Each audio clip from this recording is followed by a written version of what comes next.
नमस्कार दोस्तों, हम इस वीडियो में कंप्लीट बायोलॉजी पढ़ने वाले हैं जो सभी कॉम्पिटिटिव एग्ज़ाम में पूछे जाती है, जैसे कि NDA, CDS, AFCAT and other competitive exam. तो वीडियो के साथ लास्ट तक बने रहें। तो चलिए वीडियो को हम स्टार्ट करते हैं। Let's get start.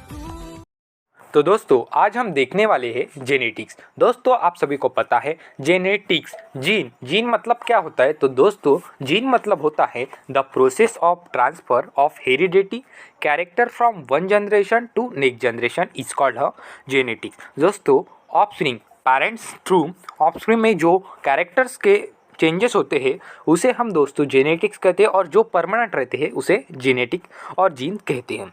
दोस्तों अब बात करते हैं जेनेटिक की डेफिनेशन। तो दोस्तों जेनेटिक की definition the process of transfer of heredity character from one generation to another generation with the help of gene, so it is called genetic.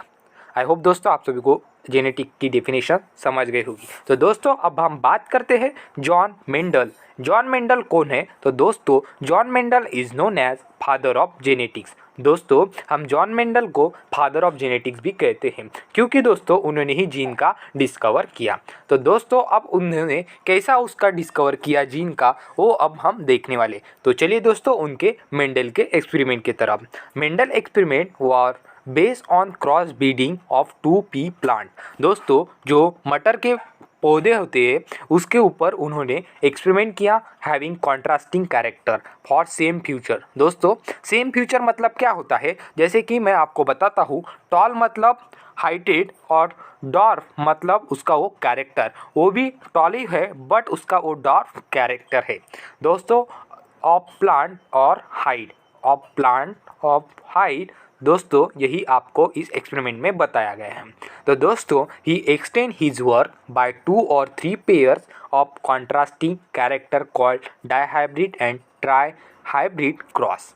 दोस्तों उन्होंने जब उनका काम एक्सटेंड किया और वो उन्होंने कौन सी इसमें किया, तो डाइहाइब्रिड और ट्राइहाइब्रिड क्रॉस में किया।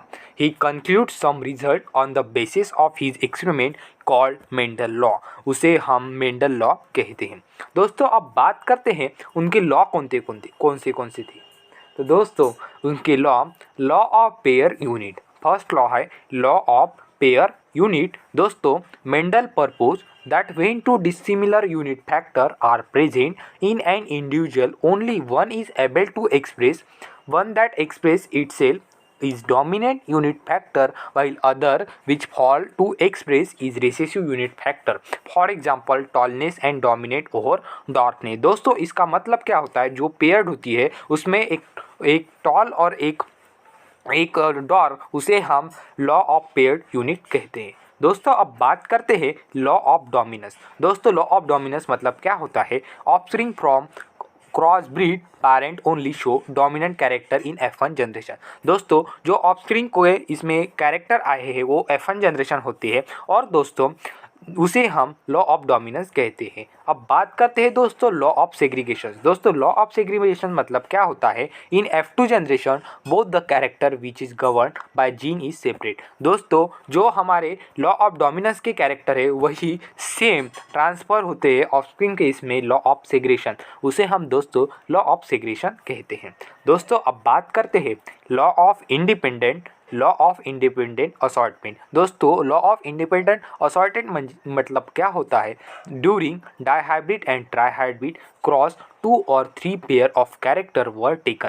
दोस्तों जब डाइहाइब्रिड और ट्राइहाइब्रिड का क्रॉस होता है तभी 2 और 3 पेयर्स टेकन लेते हैं कैरेक्टर, उसे हम लॉ ऑफ इंडिपेंडेंट असॉर्टमेंट कहते हैं। This character segregate separately without depending other F2 generations. तो दोस्तों अब बात करते हैं हम टर्म्स रिलेटेड टू जेनेटिक। दोस्तों रिलेटेड टू टर्म जेनेटिक कौन से, तो दोस्तों सबसे पहला आता है linkage is an exception of Mendel law. दोस्तों लिंकेज जॉन मेंडल के एक्सपेरिमेंट का एक्सेप्शन है। When 2 different gene are present on the same chromosome their effect take place together instead of independently. This phenomena is known as linkage. The word linkage first coined by Morgan. I hope दोस्तों आप सभी को video पसंद आया।